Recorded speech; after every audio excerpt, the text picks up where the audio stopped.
Welcome to part one of what's going to be a three-part series on how to sell your house without a real estate agent. We're going to go over 7 steps in this video for the pre-market part of prepping your house to get it on the market and ready to sell. My name is Jay Black. I am a real estate agent in Monterey, California, and I cover from Carmel by the sea all the way up to Santa Cruz. If you haven't been to my channel before, feel free to check it out. We've got some home tours of properties that are on the market.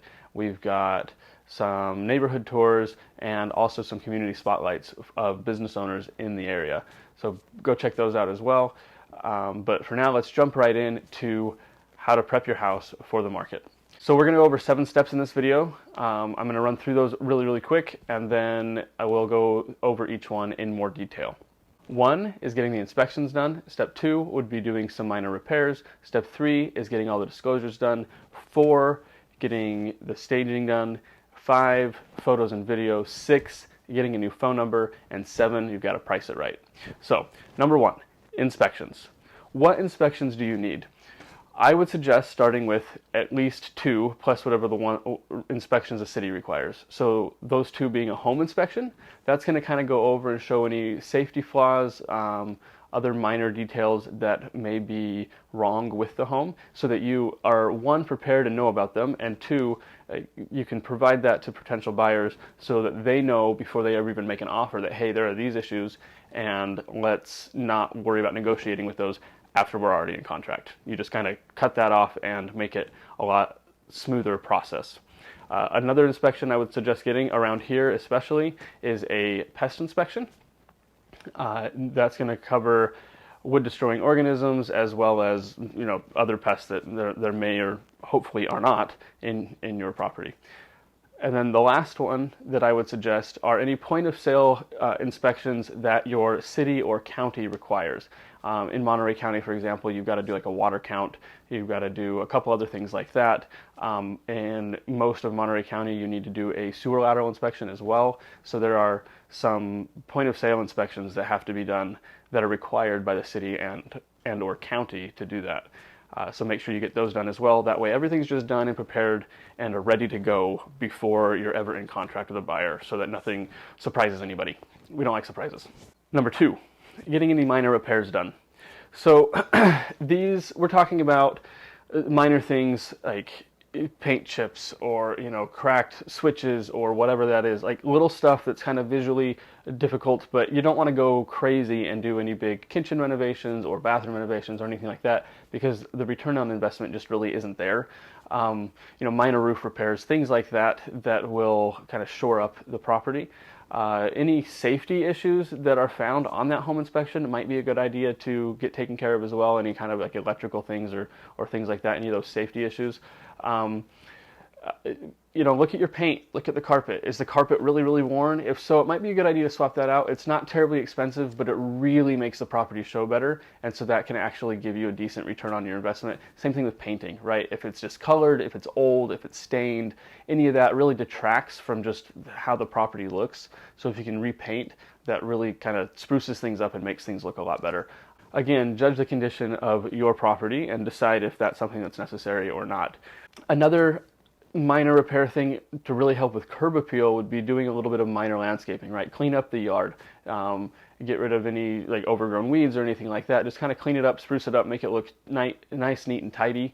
That's another thing that's going to go a long way just to help with curb appeal. People drive up and immediately like, oh, hey, this is actually really nice. So that kind of thing is a really good idea. Number 3, going over disclosures, right? You will have to disclose any what are considered material defects with your property.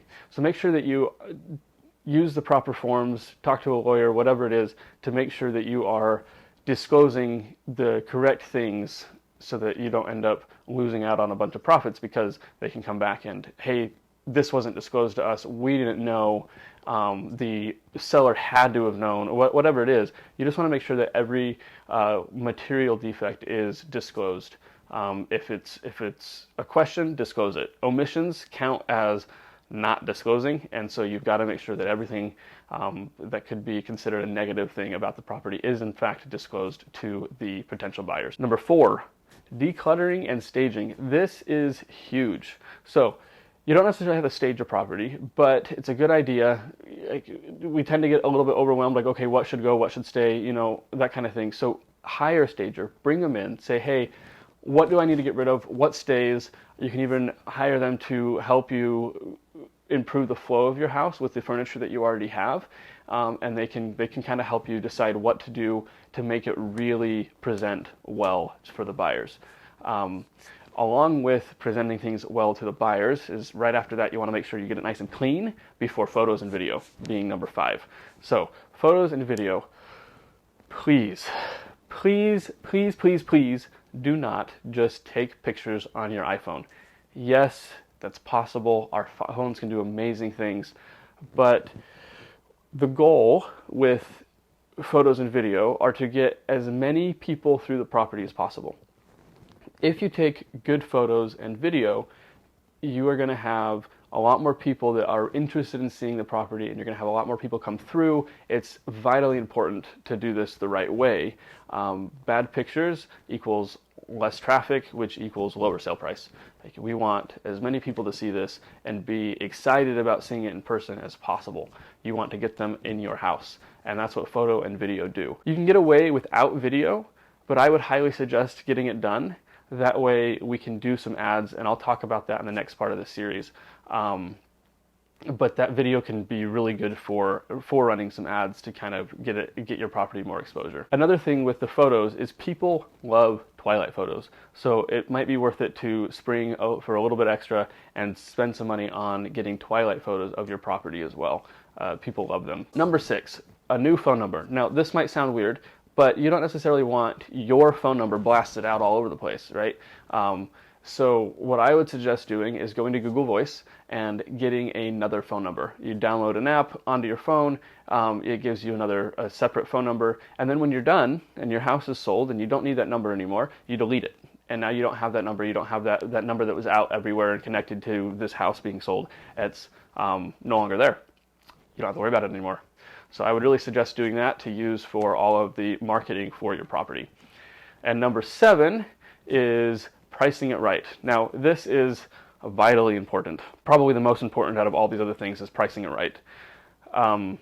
If you overprice it, it's going to sit for a long time. Now, if you have a long timeline, that's not necessarily a bad thing, but chances are is as time goes on and it still hasn't sold, less and less people are going to look at it, and you're just going to end up with this property that's not going to sell, and you're going to have to drop the price, and you'll probably end up getting less for it than if you would have priced it right initially. Pricing it too low, that can hurt your chances of actually getting top dollar for your property. So make sure that you price it right. How you do this is you do what's called a CMA, a comparative market analysis, and you find properties that are on the market that have sold or that are in contract, and you compare those to your property and try to come up with a relative price based on those properties. Now, some public sites can provide you with all of the sold information, but not all do, and not all sites have all the information. So if you would like me to help run a CMA and help you to price your property, by all means, reach out. My contact information is below. You can send me an email, shoot me a text, however you want to get a hold of me, and I will happily put a CMA together for you and kind of help you to price that. And then, like, not every property is the same, right? So it's a little bit of an art as well in deciding kind of, okay, look, this one's 3 bedrooms, 3 baths, just like mine, but it's like 100 square feet less, or mine's 100 square feet less, or the flow is better over here, not so good on ours, or our flow is way better, it's more updated, whatever it is, right? So you've got some finessing to do, if you will, with that CMA. Again, if you need one, contact me below. I'm happy to help out and get that CMA over to you. Well, that wraps up this video. Thanks for watching, guys. Thanks for tuning in. Be sure to leave me a comment. Let me know what you thought. Let me know what you think about my 7 steps. I'd be interested to hear your opinions. Let me know as well if you have any other questions, if I can clarify anything. Feel free to drop me a line, call, text, comment, email, whatever it is you want to do. You know how to get a hold of me. And be sure to subscribe and hit that alert button so you know when the next part of this comes out. When they're all out, I'll also link to them in the description below. But until next time, thanks for watching and have a great day.